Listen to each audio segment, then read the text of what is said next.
Yes. Now, I started off by saying that you knew you always wanted to be a doctor ever since you were a little girl. Take me back to those early days and when you had that inkling that that's the way God was leading you, and then you took the plunge into reaching beyond your own borders here. Right. Well, my husband jokes about the fact that I love the smell of antiseptic.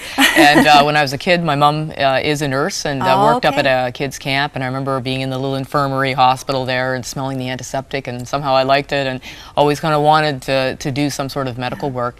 And as I grew up, I was exposed to opportunities abroad. I grew up at People's Church in Toronto, a very missions-minded, beyond our borders kind of place. And I think just being exposed to some of those great leaders back in my early days, I just really thought, you know, I want to do that. That's what I want to do.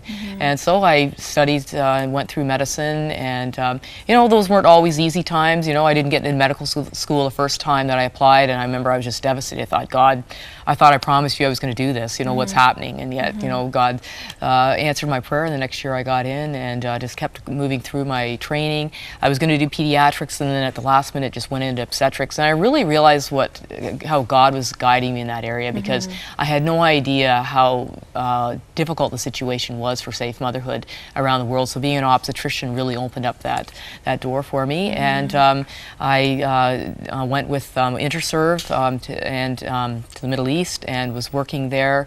And just before I left, had met my husband, and he came over and visited and realized that he could actually live there and work there. And so we ended up getting married. So I think I was kind of on a course that, well, you know, if I get married, great. If I don't, that's okay as well too. And God had given me real peace about that. But as C.S. Lewis said, I was surprised by joy, and God has blessed us with a couple of kids since then. And what are their names? Elizabeth is 5 and Jonathan is 3. And I know, Dr. Jean, that your life is so inspirational to so many.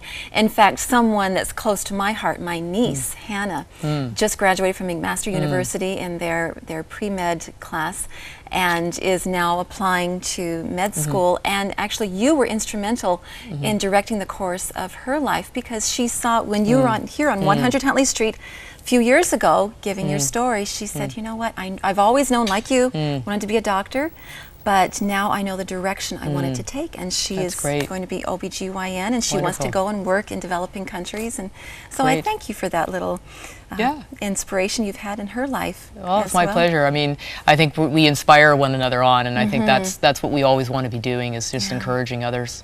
But you know what, I mean, as inspirational as you are, and you're a go-getter, and you've done so much, really, it must get overwhelming at times. I know in the book, Where Have All the Mothers Gone, you mention one particular story where you're in the hallway with a 16-year-old mother who is in distress. Tell us that story. Well, it's a night that I won't easily forget, because it just was burned into my memory. I was waiting to do a cesarean section on this young gal. She'd obviously been in labor for too long and had come in from the village. And it was a night that there was an election or something going on, and the drums were beating out in the background. And at this point, I was single. I was alone. I was in a rural area. I didn't have any support. There wasn't really anybody else around me from home. I was just working with my Ugandan colleagues. And, you know, I had said to the midwives, okay, we need to do a cesarean section. But of course, you know, late in the evening, you don't just snap your fingers and everybody comes running. It takes some time and getting everything organized. And I remember I was in the hall with this young woman just trying to rub her back. And of course, there's no epidural, there's no morphine, there's nothing for this poor girl. She's just in terrible, terrible pain. And she's 16 years old. That's, you know, that's it. Doesn't speak your language. You don't speak her language. Exactly. And yet she knew something serious was going on. I'm sure she was afraid. I mean, she obviously knew something was going to happen to her, but she didn't really know what. And so, yeah, I just remember praying, God, you know, where are you? I just had this like, God, where are you? You know, help me, you know, so something dropped down from heaven somehow. And, you know, help this girl. I mean, I didn't care for myself. It was this young girl. And yeah, the Lord really reminded me that my hands were his hands in that place, and just being there with her and, you know, speaking quietly to her and singing to her. I mean, much as she couldn't understand, I think she did know that I did care for her. And, you know, I was so thankful that within, you know, 45 an hour, we were at least able to do a cesarean section, deliver her baby. And I remember hearing the cries of that baby and just thinking, wow, thank you, God. Because you know what, Anne, if she had been out in the village and hadn't come in, clearly her baby would have died. Clearly, and she might have died herself as well too.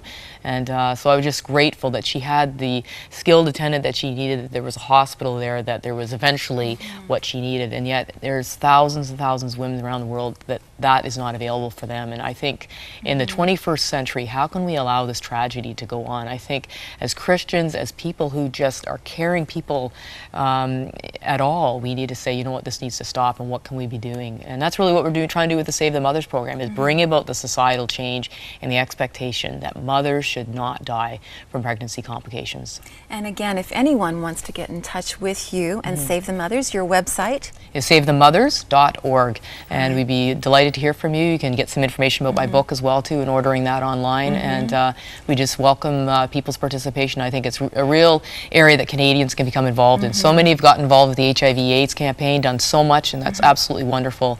But the number of mothers dying and children dying as a result of unsafe motherhood is equal to the HIV scourge around the world. You know, when I think of organizations such as World Vision that my husband and I support, you really, the children are in the forefront. You want to help the children. You want to do what you can for the children. But you're saying if we save the mothers, then we're helping the children as well. Absolutely. You know, one of our students in the Save the Mothers program is a Ugandan woman who works for World Vision. And I remember her saying to me, she said, you know, we hadn't really thought about what's upstream, you know, upstream from this child who's here drowning, this vulnerable child, and it's that the mother died upstream. And how do we stop that so that we can deal effectively with the kids? Take a step back. That's right. And something else you remind us of is that women all over the world are not as highly valued as God sees them as being valued, and as we in our Western society see that women have great value. And really to build into them and start with the next generation, saying to the little boys and the little girls that, you know, girls are important. That's right. Yeah, that's right.